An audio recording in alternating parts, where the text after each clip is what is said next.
ಇದು ಕಾಲುವೆ ಕಾಮಗಾರಿ ನಡೀತಾ ಇದೆ. ಇದು ಎಸ್ಟಿಮೇಟ್ ಪ್ರಕಾರ ಕಾಲುವೆ ನಡೀತಾ ಇಲ್ಲ. ಕಾಲುವೆ ಎಲ್ಲಿ ಇರಬೇಕು ಅಲ್ಲಿ ಕೆಲಸ ಮಾಡ್ತಾ ಇಲ್ಲ ಇವರು. ಬೇರೆ ಕಡೆ ಏರಿ ಮೇಲೋ ಕಾಲುವೆ ಕೂತಿ ಅಲ್ಲಿ ಕೆಲಸ ಮಾಡ್ತಾ ಇದ್ದಾರೆ. ಕೇಳಕ್ಕೆ ಹೋದ್ರೆ ನನಗೆ ದಬ್ಬಾಳಿಕೆ ಮಾಡ್ತಾ ಇದ್ದಾರೆ. ನಿನ್ನ ಪರ ಎಷ್ಟು ಜನ ಇದ್ದಾರೆ? ಯಾವ ಸಂಸ್ಥೆಯಲ್ಲಿದ್ದಿ? ಯಾವ ಸಂಘದಲ್ಲಿದ್ದೀಯಾ ನೀನು? ನೀನು ಯಾರು ಕೇಳೋಕ್ಕೆ? ನಿನ್ನ ಗದ್ದೆ ಇದೆಯಾ ಇಲ್ಲಿ? ಸರ್ ನಾನು ಜಮೀನೇ ಇರ್ಬೇಕಾ? ನಾನು ಕ್ವಶನ್ ಮಾಡೋಕ್ಕೆ ಒಂದು ದೇಶದ ಪ್ರಜೆ ಆಗಿ ನಾನು ಕಾಂತಾರೆ ಕಳಪೆ ಕಾಮ್ತಾರೆ ಏನು ಕಣ್ಣು ಕಾಣ್ತಾ ಇದೆ. ಅವಿದ್ಯಾವಂತ ಬಂದರೂ ಕಾಣ್ತದೆ ಜಾಗ ಇಲ್ಲಿ. ಆದರೂ ನನಗೆ ದಬ್ಬಾಳಿಕೆ ಮಾಡಿ ಏನು ಮಾಡ್ಕೊತೀಯ ಮಾಡ್ಕೋ. ನೀನೇನು ಮಾಡ್ಕೊತೀಯ? ನಮ್ಮ ಮೇಲಿಂದ ಒತ್ತಡ ಅದೇ. ನಾನು ಈಗ ಇವ್ರಿಗೂ ಮನವಿ ಕೊಟ್ಟಿದ್ದೀನಿ, AWಗೂ ಮನವಿ ಕೊಟ್ಟಿದ್ದೀನಿ. ಹಾಗೂ ಹಾಲಿ ಶಾಸಕರು ಸಹ ಜನಸ್ಪಂದನದಲ್ಲಿ ಹೇಳೋರೆ. ಶಾಸಕರಿಗೂ ಕೇರ್ ಮಾಡದೆ ಕೆಲಸ ಮಾಡ್ತಾವ್ರೆ ಇವರು ಲೆಕ್ಕ ಮಾಡಿ.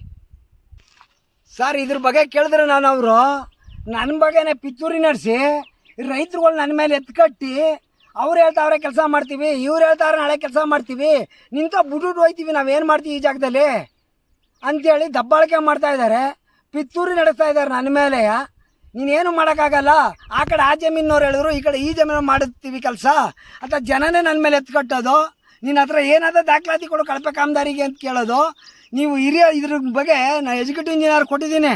ಅವ್ರುಗಳು ಬಂದು ಸ್ಪಾಟ್ ಪರಿಶೀಲನೆ ಮಾಡಿ ಇದ್ರ ಬಗ್ಗೆ ಕ್ರಮ ವಹಿಸಿ ನಂಗೆ ನ್ಯಾಯ ದೊರಕಿಸ್ಕೊಡ್ಬೇಕು. ಇಲ್ಲ ಅಂದರೆ ನಾನು ಸೋಮವಾರ ಜಿಲ್ಲಾ ಮಟ್ಟದಲ್ಲಿ ವರದಿ ಮಾಡಿ ಬುಧವಾರ ಪೊಲೀಸ್ ಇಲಾಖೆಯಿಂದ ಅನುಮತಿ ತಗೊಂಡು ನಾನು ಉಪವಾಸ ಸತ್ಯಾಗ್ರಹ ಒಂಟಿ ಹೋರಾಟಗಾರನಾಗಿ ಮನಗ್ತೀನಿ ನಾನು ಅಲ್ಲಿ.